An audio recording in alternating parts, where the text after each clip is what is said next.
God is faithful. So God is faithful to those people, sa mga tao na patuloy na naniniwala, nagpapatuloy, at nagtitiwala sa Kanya. Siyempre, pagka lumayas ka na sa Panginoon, paano na yun? Diba? Hinahayaan na tayo ng Lord, ni Lord. Ibig sabihin, as long as na kay Lord ka, you are protected. Tama? Pag nasa Panginoon ka, secured ka. Pag nasa Panginoon ka, si Lord ang bahala. Protected ka sa Panginoon. Kahit anong mangyayari. Hindi tayo pababayaan ng Panginoon. Yan, tatandaan natin.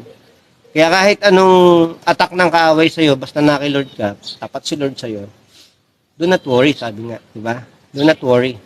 Tiwala tayo kasi God is faithful. At sabi na John, when you are tempted, He will show you a way out so that you can endure. May mga paraan si Lord na pinapakita at binibigay sa atin para makita natin yung daan para mapagtagumpay natin lahat ng mga problema natin. Amen?